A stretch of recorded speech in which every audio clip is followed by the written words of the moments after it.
வாடகை வீட்டில் இருக்கிறதுனால எவ்வளோ கஷ்டங்கள் வருதுங்கிறத பற்றி தாங்க நான் இப்போ சொல்ல போகிறேன். போன வாரம் எங்கள் செடியில் பூ வந்தது. அது அதிகமாக திடீர்னு ஒரு நாள் வந்ததா, அதை பறித்து எடுக்கிறதுக்கே மணி 6:30 மணி ஆயிடுச்சு. 6:30 மணி ஆனதுக்கப்புறம் அதை நான் பாக்கெட் பண்ணிவிட்டு ஒரு வீட்டுங்களுக்கு கொண்டு போனேன். அந்த வீட்டுக்குள்ள எப்படின்னா வாடகை இருக்கிறவங்க தான் ஏற்கனவே வாங்கினவங்க, அவங்க பேர் சொல்லி கூப்பிட்டுட்டு தான்.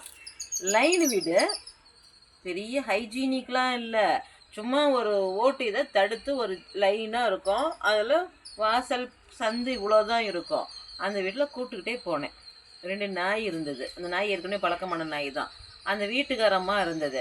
அந்த அம்மாக்கிட்டையும் கேட்குறேன், உங்களுக்கு பூ வேணுமான்ட்டு. அந்த அம்மா வேண்டாம், எனக்கு பிளாஸ்டிக் ரோஸ் இருக்குதுன்னு சொல்லிருச்சு. வேணுமாங்கன்னு தான் கேட்டேன். அதுக்கப்புறம் அங்கே இருந்த பொண்ணுங்க 2 பேரும் பூ வாங்கினாங்க. கேட்டாங்க. அப்புறம் அது காசு எடுக்க டைம் ஆகிட்டு இருக்குல்ல, இந்த அம்மா என்ன நினச்சி உடனே என்னை பார்த்துட்டு, வெளியிருந்தே கூப்பிடு அப்படின்னு. அப்படி அது கூப்பிடுன்னுச்சு. புரியுதுங்களா?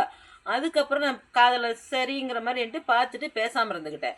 மறுபடியும் வெளியிருந்து தான் கூப்பிடணும், உள்ளே வராத வெளியிருந்தே கூப்பிடுன்னா நான் என்ன பிச்சையாக எடுக்கிறேன்? வெளியிருந்தே கூப்பிட்றதுக்கு நான் எதுவும் பேசலை. அதுக்குமா கோவம் வந்துருச்சு. இந்த பொண்ணுங்க ஏதோ பேசிகிட்டு இருந்துச்சு சொல்லி நான் அதுக்கு சிரிச்சிட்டேன்னா அதுக்கு கோவம் வந்தது பாருங்க. இந்த அம்மா காதுலையே வாங்கிக்கலன்னுச்சு. நானும் கூலா, ஏம்மா எனக்கு காது கேட்குது அப்படின்னு. அது அம்மானு சொன்ன உடனே இன்னும் பயங்கரமாக ஒரு மாதிரி போர்ஸாக திட்டுனுச்சு. ஏம்மா நான் செவிடுன்னு சொல்லலை, எனக்கு காது கேட்குது. இனிமேல் வந்தேன்னா அதை கூட நான் எதுவும் சொல்ல பேசாமல் வந்துட்டேன். வெளியில் வரக்குள்ள தூரமாக வந்ததுக்கப்புறம் வாடகைக்குன்னு இருந்துட்டா இவங்களுக்கு அடிமையான்னு கேட்டுட்டோம். அவங்க ரொம்ப பறந்துக்கிட்டு ஓடியாருதுங்க.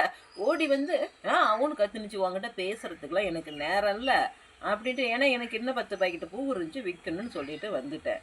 அப்புறமா தான் கேட்டால் சொல்கிறாங்க, கொடுமையான கொடுமை. அந்த வீட்டுக்கு அது வரக்கூடாதான், கேட்டை சாத்தணுமா. ஓகே, அது கூட போகட்டும். அந்த அவங்கள ஏற்கனவே எனக்கு தெரியும். அந்த வீட்டில் இருக்கிறவங்கெல்லாம், இந்த அம்மா அந்த வீட்டை சம்பாரித்து கட்டுனுச்சா இல்லை இப்படித்தான் கொண்டு வந்துச்சா? என்ன சொல்கிறேன்னு புரியுதுங்களா? சீராக கொண்டு வந்துச்சு இல்லை, யாரோ அவங்க தாத்தா மாமனார் காலத்துலேருந்து அவங்க கொண்டு கட்டி வச்ச வீடு. இந்த அம்மா என்ன பண்ணுது வந்து அதிகாரம். அதாவது ஒன்று என்ன தெரியுமாங்க, அவங்க சம்பாரிச்சிருந்தா அந்த அருமை தெரியும், மற்றவங்களாம் மதிப்பாங்க. யாரோ சம்பாரித்து வச்சதில் உரிமை கொண்டாடிக்கிட்டு இருக்கிறாங்க பார்த்தீங்களா, அவங்க தான் யாரையுமே மதிக்கிறது இல்லை. இந்த அம்மாவுக்கு எப்படி சொல்கிறதுனே தெரியல. தெரியாம தான் கேட்குறேன். நீ ஒரு எல்லாத்துக்கும் பிறந்த எல்லாருக்கும், நான் அந்த அம்மான்னு சொல்லலை, எல்லாரும் ஒரு நாள் இறந்து தான் ஆகணும்.